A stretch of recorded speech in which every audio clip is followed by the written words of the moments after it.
Slovis was just I don't even know where to start with his all that he accomplished. I mean, the first quarterback in USC history to throw for 500 yards in a game.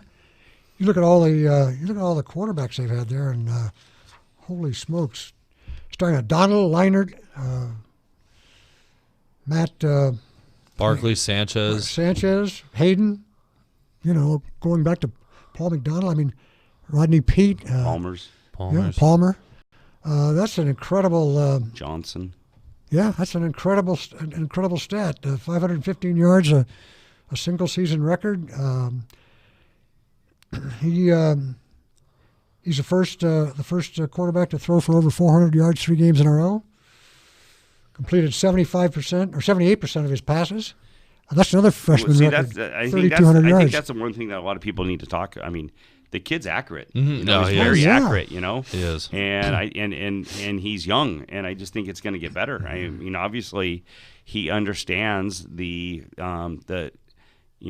offensive coordinator's philosophy, and he does very well with that. I'll tell you though, he's getting hit a lot in the head. He is, and I get a little scared. I mean, he went down that one time, and I'm like, here we go. Yeah, again. I thought he was going out there. I thought he was done, right? And ends up, but thank goodness they had a big enough lead where Fink could go in and see. Helton just looked at me and him and said, "You just need to chill out for a little bit here." But that's you got to protect that quarterback. Well, he doesn't. He doesn't need me going outside the pocket and start trying to run.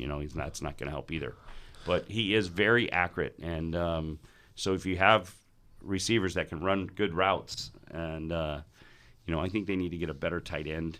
So, but yeah, I think he's got me being a believer because I always thought JT Daniels coming back, and I mean I'll tell you right now, if JT Daniels stays, that's the best sales job in the world. Yeah, I mean I don't see this kid going second fiddle. No. So, but if Helton's there, that's his boy.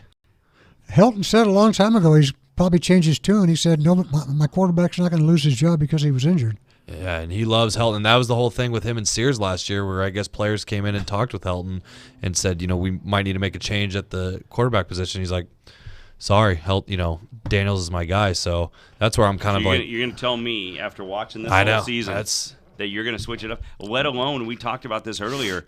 The guy wanted to start. The offensive coordinator wanted to start Slovis. Yeah. And he's like, no. This kid's an incoming freshman. JT's our guy.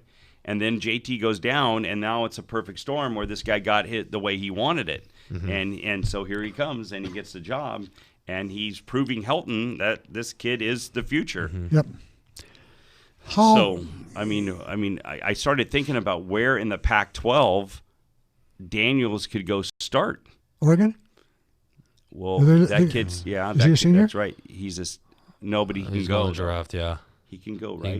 He can go. Yeah, and he probably will go.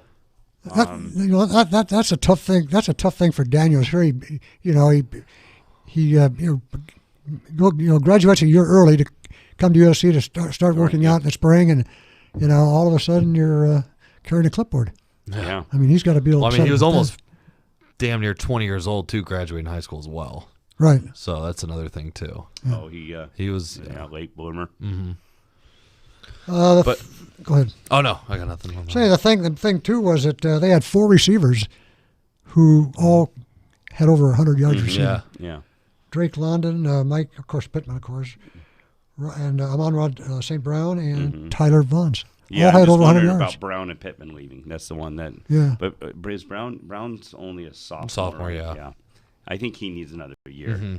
Kid Pittman could be going the top of the draft. Yeah, he's good. But I hear there's a lot of receivers. So.